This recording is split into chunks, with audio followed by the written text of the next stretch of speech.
due giorni fa, solo 2 giorni fa, che mi ha attisato attenzione. Because it's now the signal is blocked. Something takes down inside the signal. The signal is Maybe this tomorrow tomorrow we give it to you.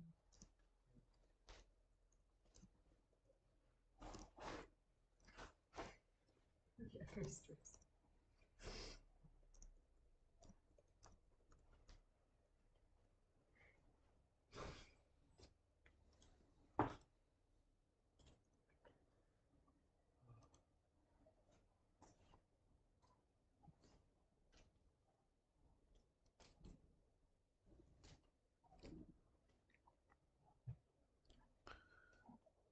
So we all coming together this evening, this afternoon, whatever it might be for you, to practice together, to practice meditation, to look inward rather than looking outward. And our practice is something that we bring into any situation at any time. It's something for us to rely on, not just in ideal conditions, but actually the most not ideal conditions is a time for practice. And different practices should be applied at different times. So if you're having a panic attack, you don't want to concentrate as hard as you can to defeat it or to get through it. You probably want to practice some loving kindness. And it doesn't change the fact that when we're in a state of panic, when we're in a state of difficulty, it's not the ideal time to start our meditation.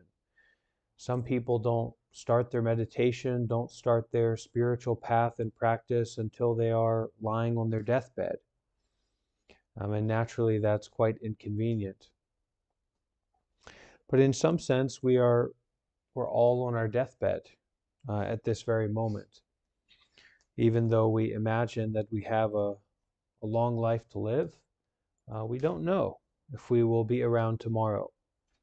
We have no idea how long we will be alive.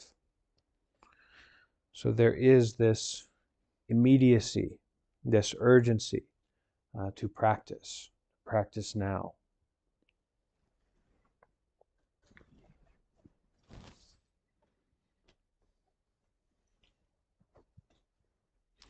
So we can all find our meditation position. We can get comfortable.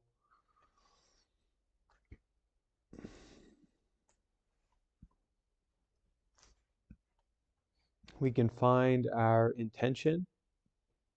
So why are we here? What is the particular reason that we want to practice, that we want to do meditation? Why are we here?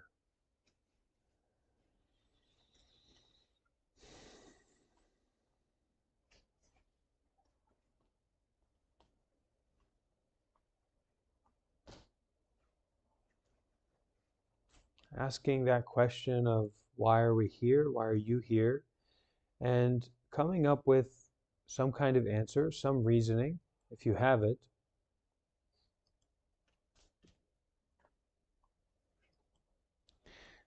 And then bringing to mind, what is your meditation method?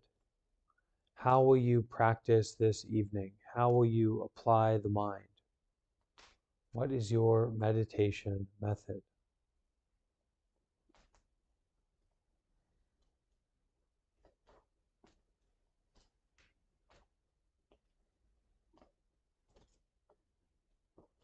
It may be reciting phrases of metta, reciting phrases of loving kindness. It may be focusing on the breath, focusing on the body. Maybe just listening to sounds. listening to sound without any kind of judgment.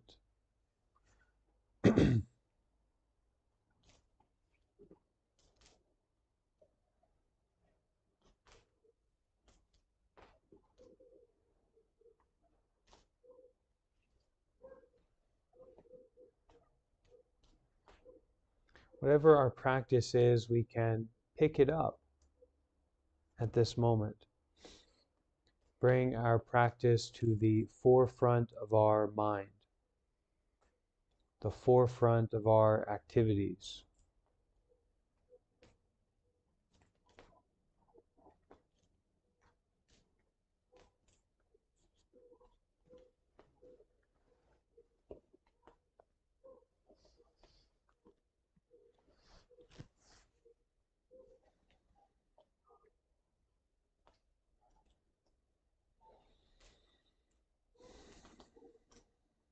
We can take a few moments to focus on breathing deeply and gathering the mind,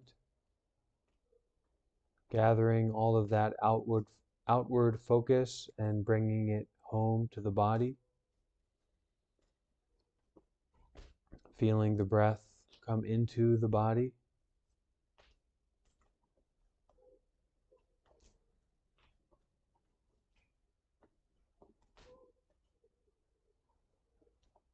Allowing ourselves to settle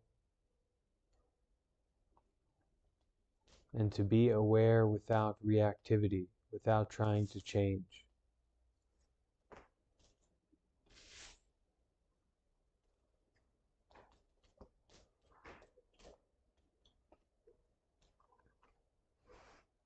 And it might be that there's quite a bit of stress or difficulty at this moment, but we don't let that discourage us. We bring a sense of gentleness and resilience,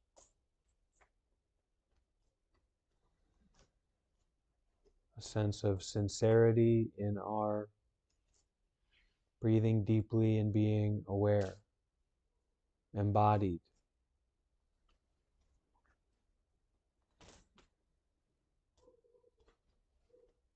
That is, to be fully with the body at this moment and to settle, to still.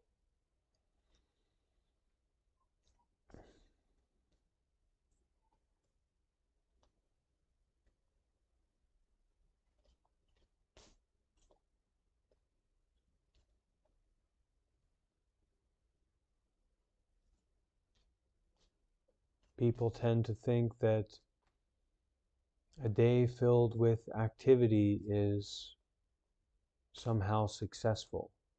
If we're doing lots of things, then that must be good. But in fact, the greatest good is a day filled with stillness, or at least moments of stillness, where we can connect deeply, not with reacting, not with judging, but with being.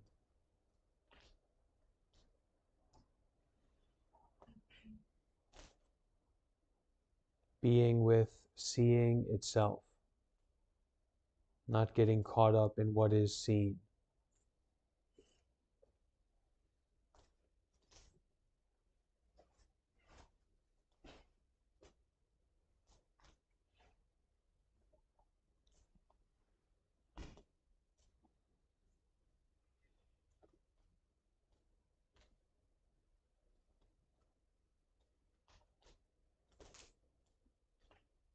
Breathing and being aware.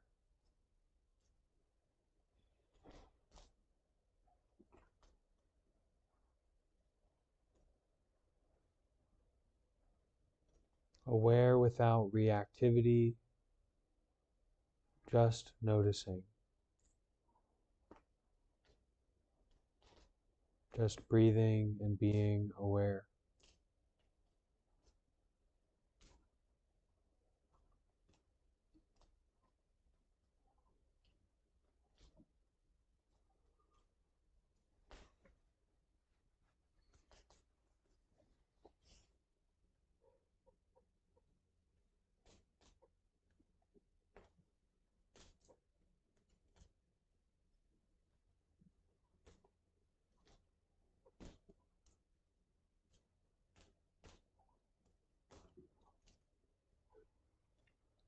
And naturally, we're not perfect. We're not super meditators.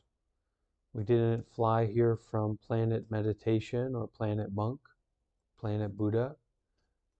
There's difficulty, there's confusion, there's a sense of, well, what am I even doing? And so, moment by moment, we are restarting and refreshing. And we can make this restarting and refreshing a really vital and alive part of our practice. That there's no difficulty, no circumstance that comes up that makes it so that we can't continue our practice. But that distraction or difficulty, that movement, is another reminder to restart, to refresh, to continue.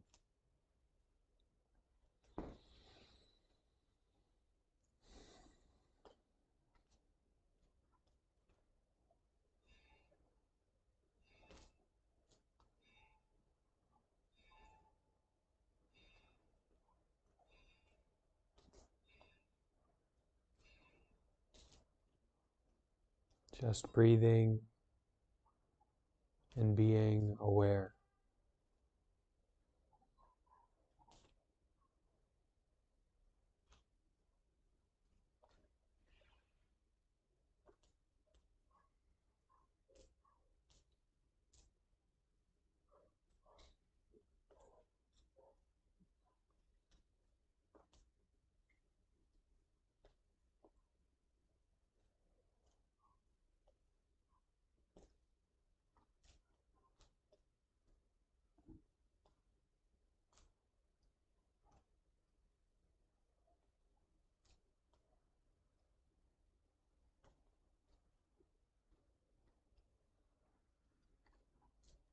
Just sitting, just breathing, just being aware.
to detach from views, ideas, beliefs, stories, to give full allowance, full permission at this moment to just breathe and be aware.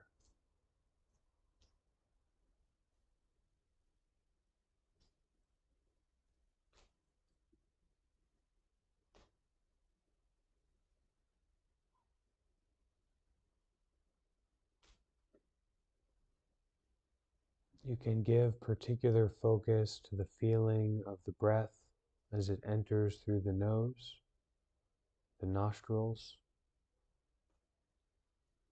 that subtle, refined feeling of the breath entering in through the nose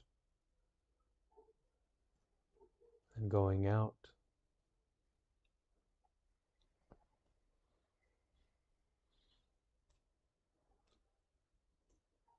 And to be aware of the body sitting here at this moment.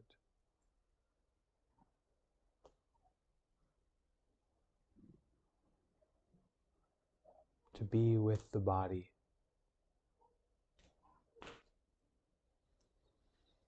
With each breath, the mind and the body coming together, aware of thoughts, aware of distractions, aware of sensations in the body, but continuing to practice, continuing to just breathe and be aware.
And so as we encounter difficulty,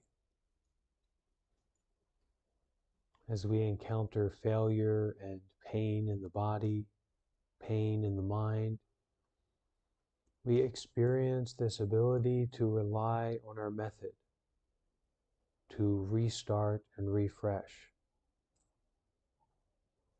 rather than relying on some complicated solution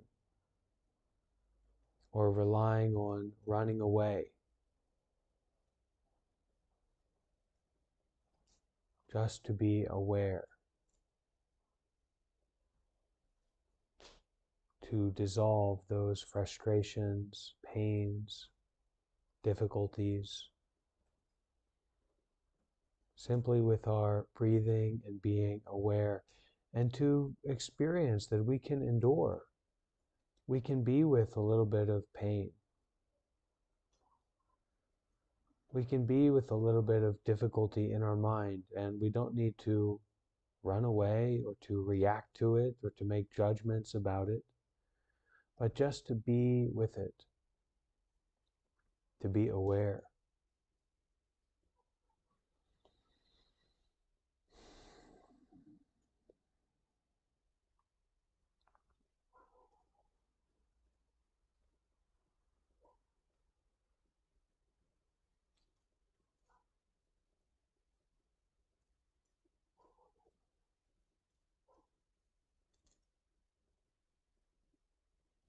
A painful feeling, emotion, or bodily pain will come to visit,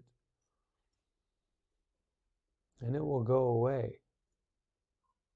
We don't need to struggle with it. just to accept what's happening,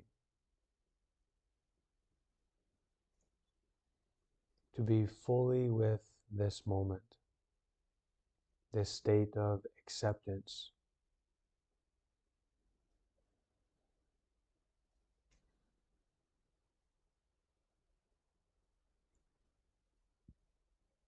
This state of just breathing and being aware.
Slowly but surely, our reactivity can calm.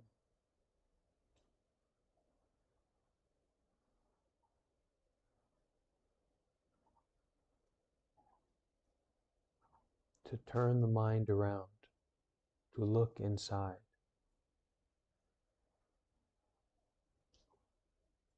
to be with what is happening right now.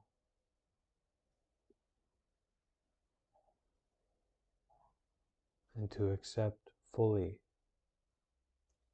with our just breathing, just being aware.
What's it like to not react,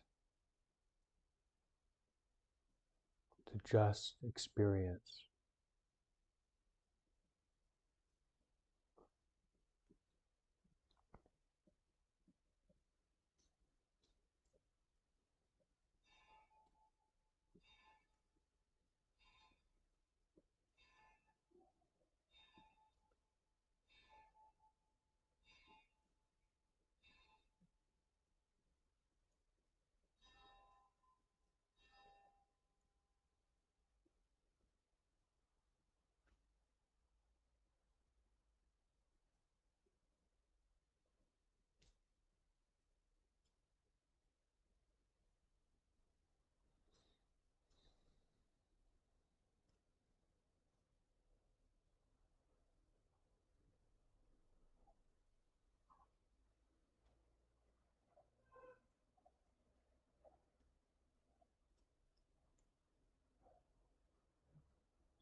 sinking completely into non-reactivity.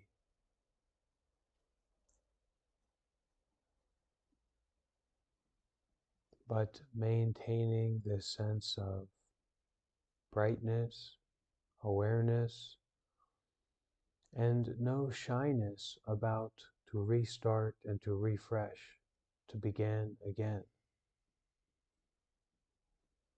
Nothing to hold on to, nothing to maintain, but just this breathing and being aware.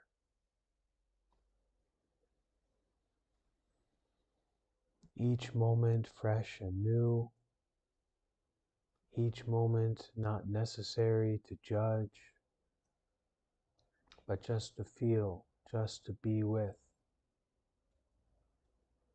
to accept without interference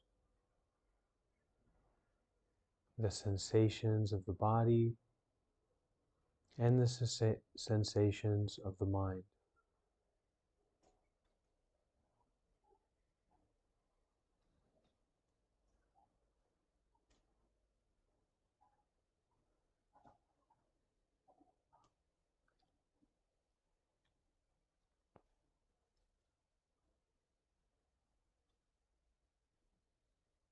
Just breathing and being aware.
Every distraction,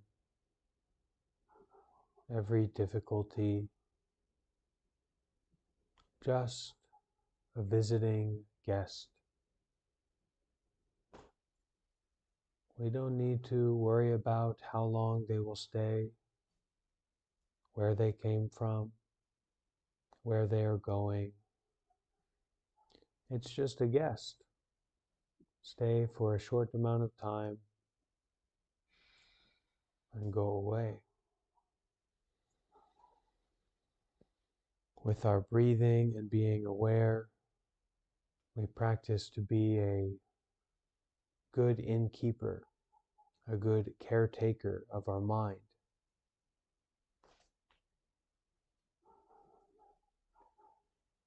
To be with the breath, to be with the body, to be aware.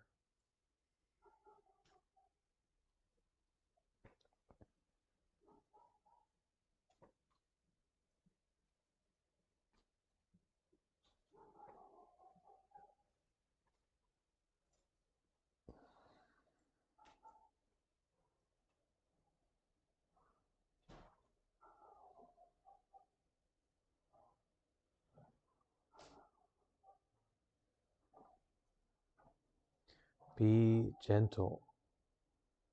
Be a caretaker. We were recently reading from a Zen master's teaching who said, if you see the basic, original, fundamental mind, you must treat it like an infant. So gentle, so patient, so kind.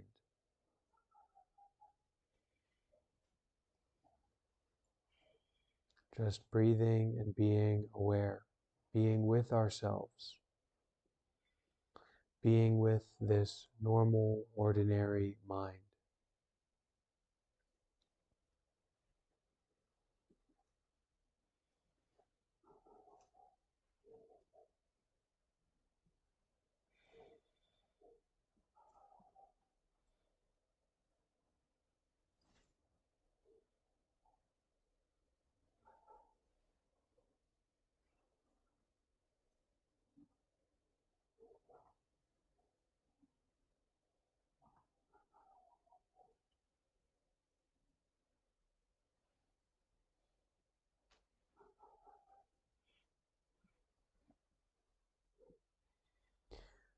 Recognizing, knowing that this is what is happening right now. The body as it is, the mind as it is, sitting where you are sitting, practicing your meditation method. Even if there was some big event that happened a few moments ago, even if your whole day, your whole life up to this point has been one big mess, with each breath, with each moment, this is what is happening right now.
So we can slowly start to move our body from the left to the right.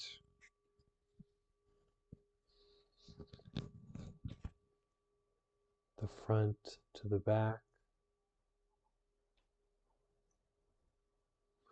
Moving very slowly,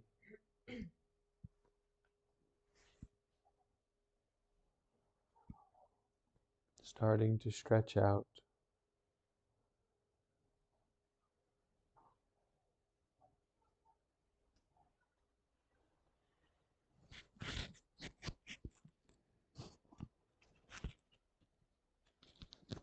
Can massage your face and head, neck and shoulders.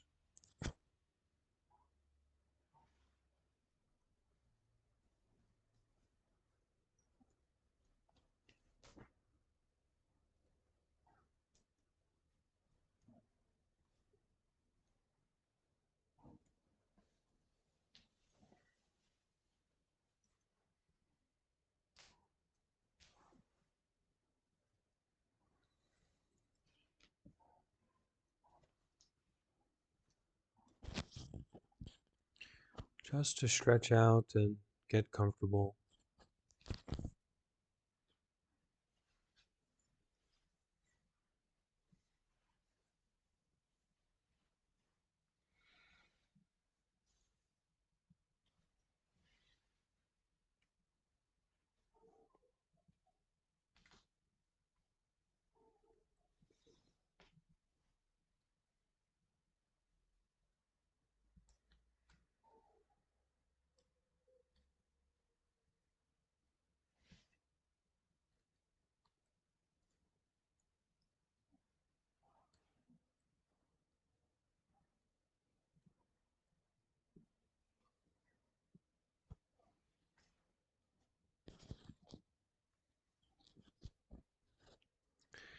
So this evening or afternoon or morning, depending on where you are in the world, I wanted to kind of look at a little bit closer um, the Heart Sutra, which we have been having some chanting of in these evenings, and to kind of go through it verse by verse. This isn't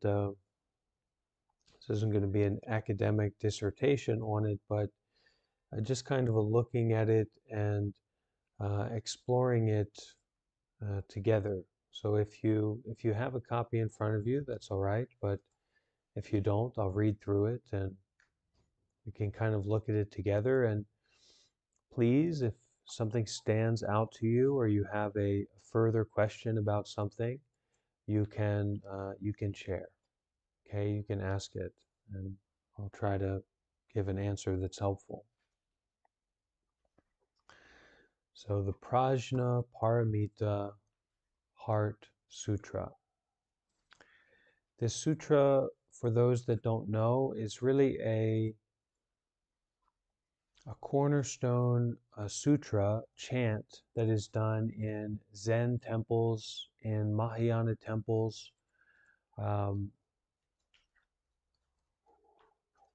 throughout the world. And Prajnaparamita has the meaning of the perfection of transcendent wisdom. The perfection of wisdom. And in some sense, when we are practicing meditation, especially a deep kind of meditation, insight practice, for example, when we looking into the nature of impermanence, the nature of no self, there's a kind of experiential perfecting of our innate wisdom, our natural disposition towards skillfulness and refreshing and restarting, waking up. So the Prajna Paramita Heart Sutra is talking about that perfection of our natural wisdom, the actual perfection of our natural wisdom, our innate wisdom.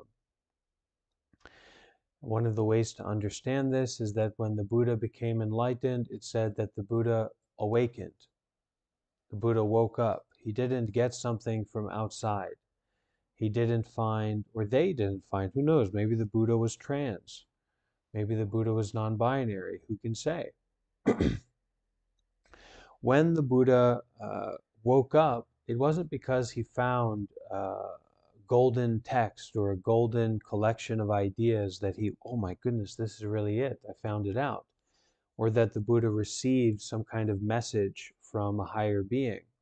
But the Buddha woke up from samsara. woke up from illusion, woke up from false thinking, woke up from this state of clinging, attachment, craving, and aversion also. Because at the time of the Buddha, there was this idea that through rejection, through pushing away any kind of sensuality, you could transcend the ego or you could transcend the self. And the Buddha realized that, well, that's also not it either.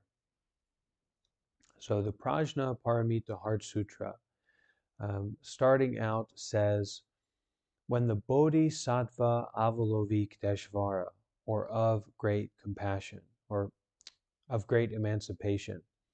So Bodhisattva has the meaning of, Bodhisattvas in Buddhism tend to be archetypes. They tend to be archetypal representations of wisdom, of compassion, kind of like the ultimate embody of compassion, the ultimate embodiment of wisdom.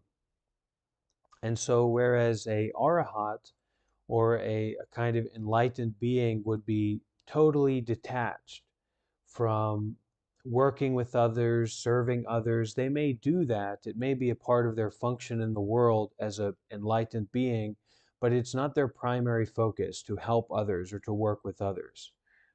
Their focus was to become enlightened, and they become enlightened, and they live their lives. And that's the last life that they'll ever live until they die and then enter parinibbana, which is like a ultimate transcendence, because when the Buddha became enlightened, it's enlightenment with conditions. So the Buddha still has a body. The Buddha gets a headache. The Buddha has relationships with people. The Buddha has a stomach ache. Okay? But what made the Buddha when he became enlightened, nibbana, is total detachment. No longer attached to a sense of self, a sense of permanent, being a permanent self, and a deep recognition of that impermanence. So what made the Buddha was no self, was impermanence, was wisdom, was non-self. So that's non-self or no self, a realization of no self and no attachment and just peace, the ending of suffering, but with conditions. You break your leg is broken. You get a stomach ache, you have a stomach ache. When the Buddha died, or when an arahat dies, a fully enlightened being dies, they go into final nibbana, because what makes them is no self, is impermanence, is detachment. So what we would call the Buddha, or what we would call that enlightened person, is not actually a person, it's prajnaparamita. It's the perfection of innate wisdom. And so when the body dies, they no longer have that conditionality. And they're, we say they, but it's not quite the they that we would imagine it to be, of our kind of small, foolish, oftentimes foolish selves, but a very wise, detached kind of perfection of transcendent wisdom. But a bodhisattva is a being, a person, entity that puts off their own enlightenment, puts off their own total transcendence of any kind of self-clinging or any kind of aspiration or motive, external efforts, puts that off, the giving up of all that enlightenment, for the benefit of all beings. And so naturally, someone who really does that, who is at the precipice of enlightenment, this is a very powerful, kind, compassionate, wise, amazing being. And that they put off their own enlightenment and make a vow to save all sentient beings. So this is a powerful way to practice. And so some real people or some agents, some beings from the past made this vow, lived in this way, we can say, and certain archetypal forms came out of that.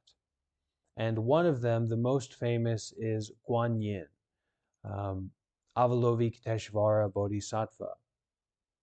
And it's said that Avalokiteshvara Bodhisattva became enlightened through hearing sound. Okay, but makes the vow to not attain final enlightenment or complete enlightenment until saving all sentient beings. Okay?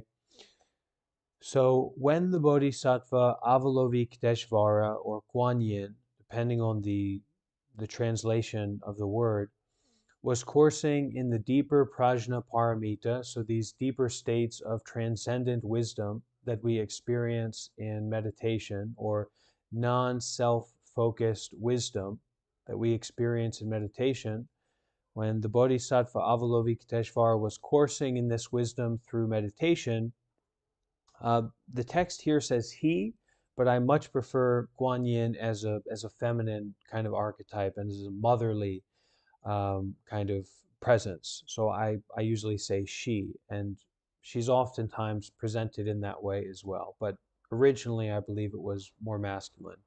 But so when Avalokiteshvara was coursing in the deeper meditation, deeper wisdom, she realized that all the 5 skandhas are empty. So what are the skandhas? What is that? So the skandhas are means heaps, aggregates, collections of groupings of kind of our material and mental factors. So we have a material world that we experience, and we have a mental world that we experience. So these 5 skandhas are forms, feelings, perceptions, formations, and consciousness. So forms, you can say the forms of the body, the feelings that the body has, perceptions, things that you perceive. Formations could be maybe formations in the mind or formations of experiences that you have in your life, and consciousness.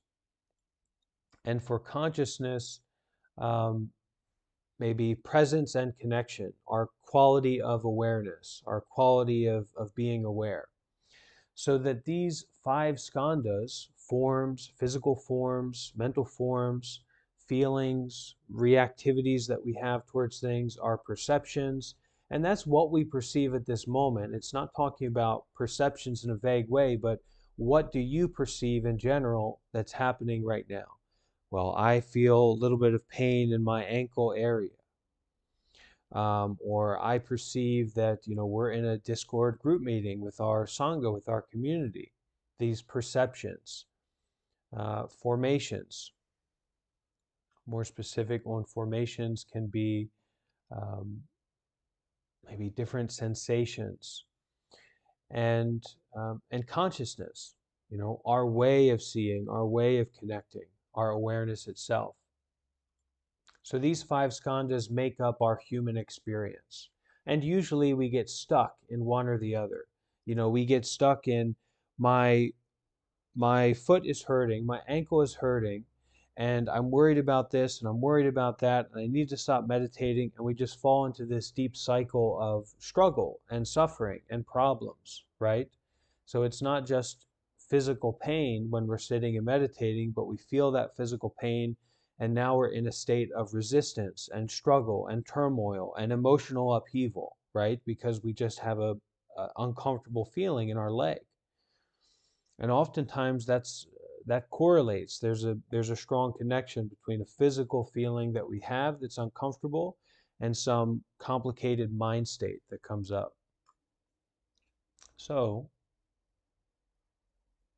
Avalokiteshvara, this bodhisattva of compassion, was coursing in the deeper perfections of wisdom, these deeper meditation states, and she realized in an instant, in a moment, that all 5 skandhas are empty.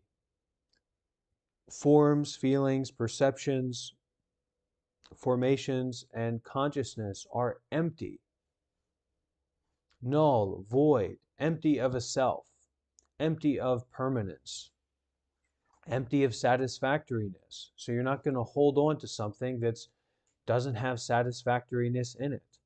You're going to let it go, thereby transcending all sufferings.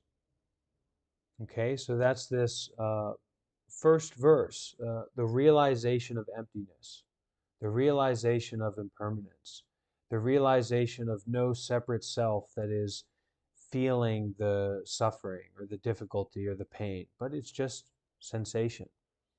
So realize that all those aspects of our experience are empty, impermanent, not real, not fixed, thereby transcending all sufferings, transcending all difficulties, transcending all dissatisfaction. Okay?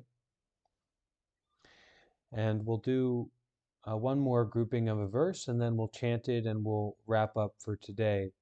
Oh, Stephanie, do you have a question there? You want to say something? Stephanie cannot hear you. Can you hear me? Yes, can hear you just fine. Go ahead, Stephanie. Oh, okay. Meditate. Family died. My dad. That's why feeling the sad, angry, and frustrated, but letting go. That's why sad all the time. My dad in the war. So, Stephanie, when you feel this sadness, this difficulty, this upsetness about the passing away of your father, you be with it. Don't be shy. Don't be afraid to feel fully what you're feeling, especially in your body. Really give your full attention and your full heart, your full body and mind to that feeling of loss. Because we're all going to go through loss, for sure. And we're even going to lose our body, our mind. We're going to lose everything. So this is a real opportunity for you to be with that loss, be with that feeling. And through being with it, you can be a source of healing for yourself and for those other people around you that are also dealing with that loss, dealing with those emotions.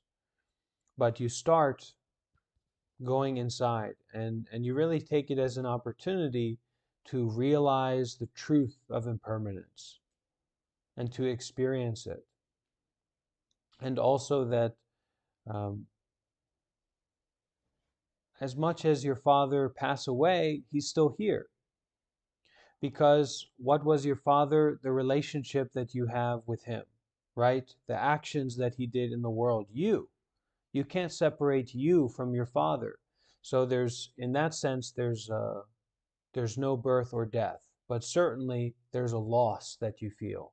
So be with that loss. Don't be shy about it. To be with it, don't be afraid. And it's a place for growth. It's a place for opening the heart and deepening the mind. Okay, Stephanie? Thank you for sharing that.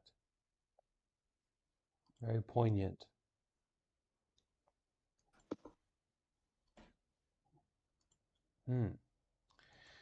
So then we get into a verse saying Shariputra. And Shariputra is this kind of character in traditional Buddhism. And this is kind of a dialogue speaking to Shariputra, and was a disciple of the Buddha. And so this verse is kind of being taught, expressed to Shariputra. So, form is not other than emptiness. That what we experience, the sensations that we experience, the mental formations that we experience, the forms that we experience are not other than emptiness. They themselves are emptiness. Your body is empty of a self. Your body is empty of any separation between the body and the environment, your relationship with other people. Your body is empty of any permanence. It's not permanent. It's not fixed. It just seems that way. It appears that way. And so we cling to it. We hold on to it. We have this kind of ignorance. And emptiness is not other than form. So that emptiness, that idealization we have of transcendence, of wisdom, is not other than our normal, ordinary mind, our normal, ordinary activities. So form is precisely emptiness. The distraction, the difficulty that you feel in meditation is precisely your continuation of practice, your invitation to continue. It's not other than that. And emptiness is precisely form. So they are not separate, they are not different. And this also applies to sensations, perceptions, volition, that is our intentionality, and consciousness itself. So form is not other than emptiness. Emptiness is not other than form. Form is precisely emptiness. Emptiness is precisely form. So this is a very deep teaching, but we can use it to inspire us in just being aware, just being, just seeing, just hearing as it is. And it's a kind of Vajra sword, a thunderbolt sword, to cut through our contrived, convoluted, overly self-indulgent mind.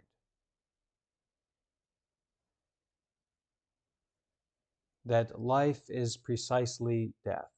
Death is precisely life. They go together. They are not separate. Okay, so we're at about the hour mark, which is usually how far we go. And so we can all make sure that we're comfortable, and we will finish up with the chanting of the Heart Sutra. And then tomorrow we will continue to unpack the Heart Sutra as we're able to.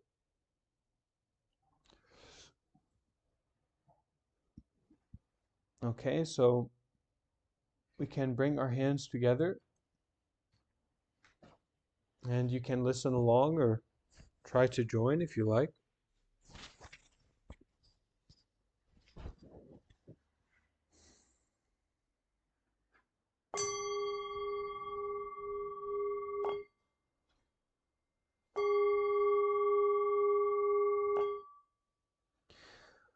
Mahaprajna Paramita Heart Sutra.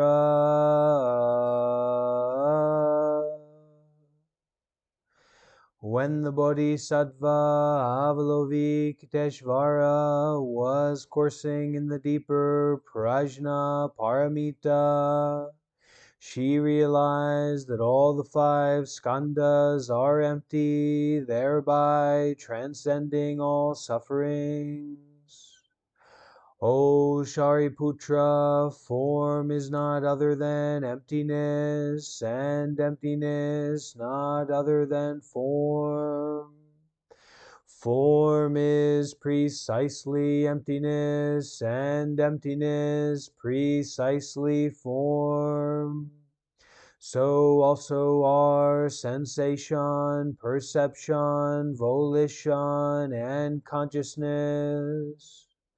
Shariputra, this form of the emptiness of all dharmas is non-arising, non-perishing, non-impure, non-pure, non-increasing, and non-decreasing.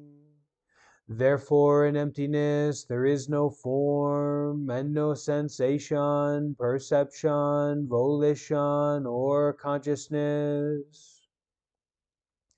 No eye, ear, nose, tongue, body, or mind. No sight, sound, smell, taste, touch, or thought. There is no realm of the eye, all the way up to no realm of consciousness. There is no ignorance, and also no ending of ignorance. Through to no aging and death, and no ending of aging and death. There is no suffering, no cause of suffering, no cessation of suffering, and no path. there is no wisdom and also no attainment. With nothing to attain, bodhisattvas relying on prajna paramita have no obstructions in their minds. Having no obstructions, there is no fear, and departing far from confusion and delusion, they reach ultimate nirvana. All Buddhas of the past, present, and future, relying on prajna paramita, attain supreme Buddhahood. Therefore, the prajna paramita is the great mantra of power, the great mantra of wisdom, the supreme mantra and the unequaled mantra which is able to transcend all sufferings. It is real and not false. Therefore, he uttered the mantra of prajna paramita by saying, Gate, gate, para, samgate, bodhisvaha.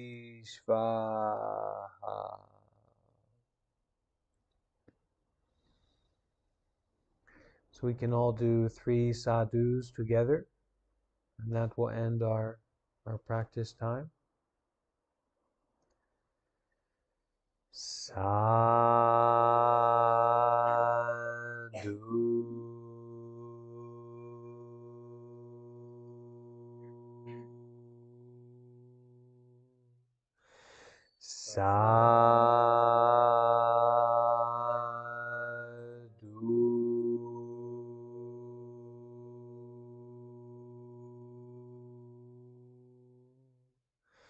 Sadhu.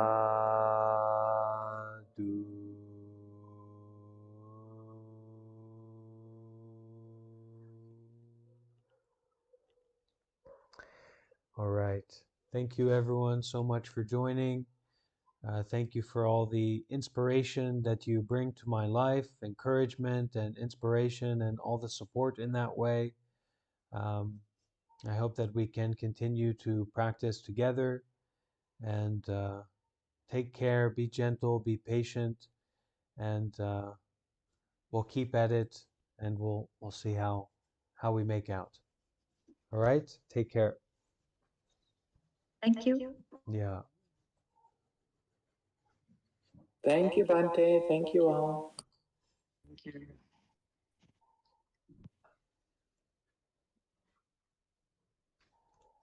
Okay, you take care, Stephanie. All right? Always happy to see you joining.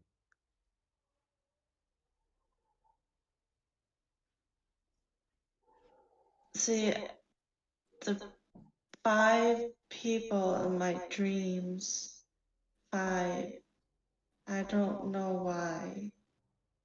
Well, you just to notice them, to be aware of them, and, you know, continue No, breathing, continue being aware. Don't hang on to it. no, in my dreams, Ah, like 5 people. so in Buddhism, we focus on waking up, not the dream. You have the dream, and then it go away. So focus on waking up, restart and refresh to continue onward. Okay? Okay, All right. yeah, See you soon. yeah. Bye-bye. Bye.